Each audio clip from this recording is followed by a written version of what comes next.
Okay, hi, back today. What? We're back today because I am rightfully insane and can't hold myself back from doing another one of these. As soon as I finished the last one, I just wanted to find another one straight away. So that's what we're doing. There was one here that was really hyped up in the last Reddit comment section that I saw called Athletics at the 1904 Summer Olympics. While I'm looking at these, I try not to glance at them, but it's hard not to when there's just so much that people are writing about this specific one as well. Luckily, most of the comments I saw on this one didn't actually spoil anything specific, other than the fact that this is a really good article, apparently. Okay, athletics at the 1904 Summer Olympics, men's marathon. The men's marathon at the 1904 Summer Olympics in St. Louis, United States, took place on August 30th of that year, over a distance of 24 miles, 1,500 yards. The race was run during the hottest part of the year on dusty country roads with minimal water supply, while 32 athletes coming from 7 different nations, the United States, France, Cuba, Greece, the Orange River Colony, what is the Orange River Colony? Oh. Only 14 managed to complete the race, which was a bizarre affair due to the poor organisation and officiation. A bizarre affair. Well, poor organisation would lead to people not finishing the race, I assume. Good organisation would do the opposite, right? While Frederick Lords was greeted as the apparent winner, he was later disqualified as he had hitched a car ride for part of the race. The actual winner, Thomas Hicks, was near collapse and hallucinating by the end of the race, a side effect of being administered brandy, raw eggs, and strychnine by his trainers. The 4th place finisher, Andarine...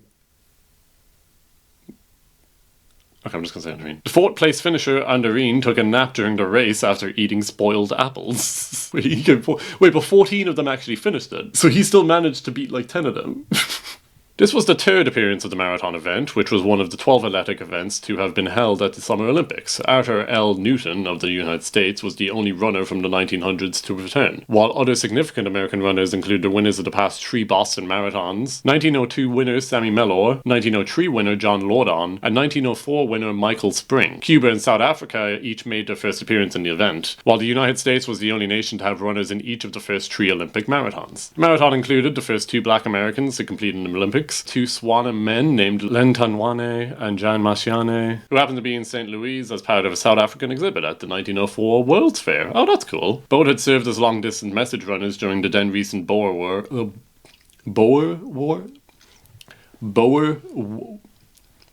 I have a really bad speech impediment. I can't pronounce it. Although some accounts report that both ran barefoot, Mashiane was wearing shoes in photographs taken during the event. He's not wearing them here. There's a picture right there. He's not wearing shoes in that one. Oh, that was before the race. Did he put shoes on during the race? Okay, competition format. The marathon distance had not yet been standardized. In St. Louis, the course was set 24 miles and 1,500 yards. The organizers started the marathon at 3 p.m., whereas most modern marathons start in the early morning to take advantage of the cooler times. Yeah, that would make sense. Starting at 3 p.m., goddamn. The start included 5 laps, or just over 2.5 kilometers, around the stadium track. The remainder of the course was set on a dusty road, with race officials riding in vehicles ahead of and behind the runners. This created dust clouds which exacerbated the severely hot and humid conditions, with a temperature around 90 degrees Fahrenheit at the starting time. The route had to be altered at the last minute after the roads in the Creve Coeur area were washed out by the rain. Oh, so it wasn't even a drought recently, they actually were even getting rain as well. Also, very funny for a Wikipedia article to add, Also, the course was not cleared of obstacles for the marathon. The runners had to dodge cross-town traffic, delivery wagons, railroad trains, trolley cars, and even people walking their dogs. Was that last one really much of an inconvenience for people? Just get out of the way. There's runners coming. You should know there's a marathon happening. There's a picture right before this race starts as well. That's cool. Oh. God, that's so strange to see. First runners leaving the stadium. We can see some of them in the car following behind. Mellor and Spring in front of the referee's automobile. Andarine on his way to 4th place. Also, this dude just staring at him. Okay, assuming the people in the town did not really know of the event, because the Olympics weren't that big back then. I think it was Germany who did that, and they had their own reasons for doing that. I'd just like to imagine that this man here just saw Andarine running down the road and was like, what is happening here? Alright, summary. During the race, John Lordon, who had won the 1903 Boston Marathon, was violently ill after 10 miles and retired, while Sam Mellor, who had won the 1902 Boston Marathon, was also overcome by the dust. Despite leading the field at the halfway mark, Mellor became disoriented and ultimately dropped out of the race after 14.5 miles. Another near fatality during the event was William Garcia of the United States. He was found lying on the road along the marathon course unconscious, with severe internal injuries that had been caused by breathing the clouds of dust kicked up by the race officials' cars. Has this never happened before? Have these guys never done an event like this? The first to arrive at the finish line after 3 hours and 13 minutes, more than 13 minutes slower than the winning team in 1900, was Frederick Lords. He had his photograph taken with Alice Roosevelt, daughter of the then US President Theodore Roosevelt. She placed a wreath upon Lords' head and was about to award him the gold medal when spectators claimed that Lords had not run the entire race. Lords, suffering cramps, had actually dropped out of the race after 9 miles and hitched a ride back to the stadium in a car, waving at spectators and runners alike during the ride. When the car broke down at the 19th mile, he re-entered the race and jogged across the finish line. Okay, I assume he did this like sneakily, like he was like, okay, I'm gonna get into this car and no one will see me. He waved at everyone. Of course everyone was going to find out, you just waved at them. Upon being confronted by furious race officials with these allegations, Lord immediately admitted his deception. Despite his claim that he was playing a practical joke, the AAU responded by banning Lords for life. This was commuted to 6 months on February 19th, 1905, after Lords formally apologized and it was found that he had not intended to defraud. And then Lords later went on to win the 1905 Boston Marathon. Good for him. What is the Boston Marathon? They're mentioning that a lot here. Shit, I just closed the page immediately after. The Boston Marathon is on your... Is this still going today? Oh, it is still going today. No, I never knew the Boston Marathon was the thing. It makes sense that a lot of people who are here from the United States would also be doing the Boston Marathon. I guess people who just like running do a lot of running. Okay, let's see. Thomas Hicks ended up winning the event, although he benefited from various forms of aid that would not be allowed today. 10 miles from the finish line, Hicks led the race by 1.5 miles, but he had to be restrained from stopping and lying down by his trainers. Wait, did they physically stop him from lying down? From then until the end of the race, Hicks received several doses of strychnine? Strychnine? Is a highly... I hovered over it as the first 5 words. Strychnine is a highly toxic, colorless, bitter crystalline alkaloid used as a pesticide, particularly for killing small vertebrates such as birds and rodents. Well, why would you give him that? Of course he needed to lie down. Okay, come on. There has to be like something about like the history of like human toxicity. After injection, the first symptoms appear. Generalized muscle spasms. They appear very quick. They appear very largely after inhalation or injection and take somewhat longer to... Why would anyone do this? Okay, I must be missing something here. Oh, okay, yeah, it says right afterwards, a common rat poison which stimulates the nervous system in small doses. I think that is a horrible and horrendous idea, but I mean... The man came first. Oh, and they mixed it with brandy and egg whites, which I'm sure made it a lot easier to stomach. This was the earliest recorded use of performance-enhancing drugs in the revived Olympic Games. It really started off strong with that one. He continued to battle onwards, hallucinating, and was barely able to walk for most of the course. When he reached the stadium, his support team carried him over the line, holding him in the air while he shuffled his feet as if running. He probably thought he was still running. Hicks had to be carried off the track on a stretcher and might have died in the stadium had he not been treated by 4 doctors. He lost 8 pounds during the course of the marathon. When they said he might have died, I thought they were like, oh, he could be dead. I know, they said he went on to win another one. I don't know, it was Lords. Cuban postman Andaline had also joined the marathon, arriving at the last minute. After losing all his money gambling in New Orleans, Louisiana, he hitchhiked to St. Louis and had to run the event in street clothes that he cut around the legs to make into shorts. Not having eaten in 40 hours, he saw a spectator eating 2 peaches. He asked if he could have the peaches, and the spectator declined. Oh. He then stole both peaches and ran away. I mean, he was a runner. What else was he going to do? Later, he stopped off in an orchard en route to eat some apples, which turned out to be rotten. The rotten apples caused him to have strong stomach cramps and he had to lie down and take a nap. Despite his discomfort and the pause, he still managed to finish in 4th place. Goddamn. I feel like they cut out a big part of Andarine's life here. How did he go from being a Cuban postman to ending up in Louisiana gambling all of his money? I really wish this guy had an autobiography or something. Is there any more on this guy actually? Wait. Open link in new tab. Fairly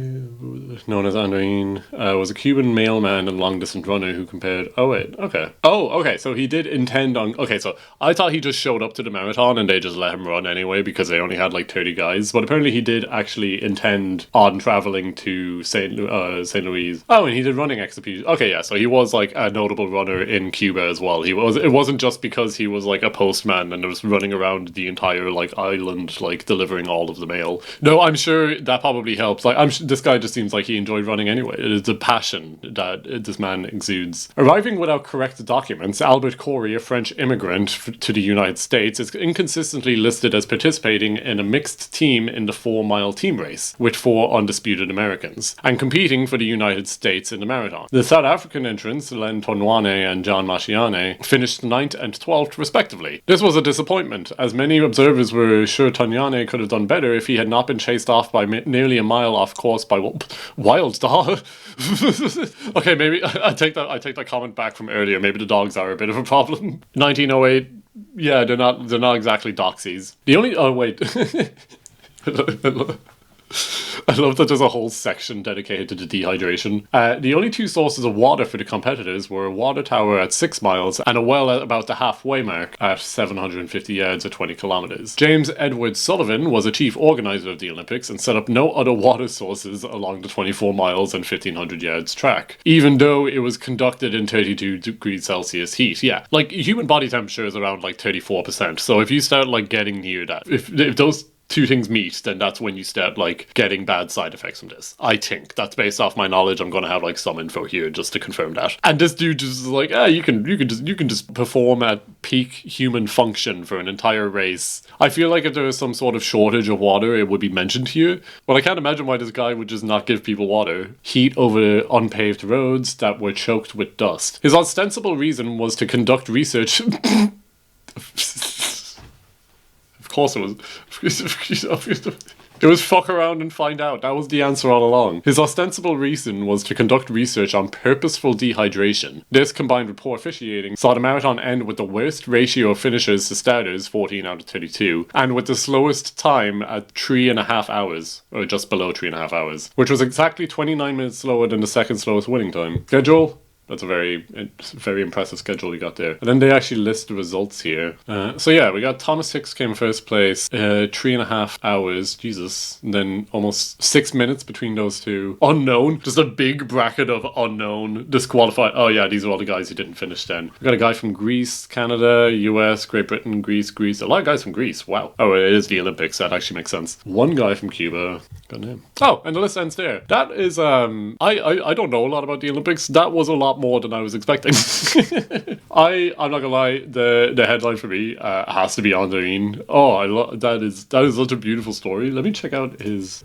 I'm going to go back to his Wikipedia article actually and see if there's anything else here. What else happened? Oh, he performed again in the 1906 Olympic Marathon in Athens, Greece. Oh wow, what the? With his expenses funded by the Cuban government. However, he disappeared after landing in it. What the? He just disappeared? Wait, what? Wait, he was thought to be dead and his obituary was published in the Cuban newspaper. But he later returned to Havana on a Spanish streamer. He then turned professional and would go on to defeat American distance runner Henry W. Shelton in a 6-hour race in 1907. On 8th of May 1909, he participated in a marathon derby on a 6 laps per mile track at the Polo Grounds in New York City, with an international field of 12 other professional marathon runners. The most notable being Dorando Pietri. Dorando Pietri was an Italian long-distance runner. He finished first in the marathon at the 1908 Summer Olympics. Wow, okay. Andorine was quickly lapped by the leaders after they had completed the first mile in 5 minutes. The race was won by Henry Saint-Yves, France, in a time of 2 hours and 44 minutes. Andorine finished, but was never out of last place. Aw, that's sad. Oh wait, someone wrote a book about him. What's it? The Spanish Felix. Okay, yeah, there's a book about him. I don't know how to pronounce that last name. I feel bad. Okay, I mean, like, I'm glad that he decided to just keep going and continuing with running. Also, what happened when he disappeared?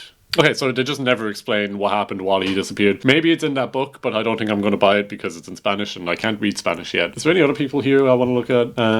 Demetrios, he's the best Greek out of here. Yeah, his only notable thing is being in the race. Okay. Okay, so Thomas Hicks, what did you end up doing? So 1904. Oh, there's a fly on me. Please leave.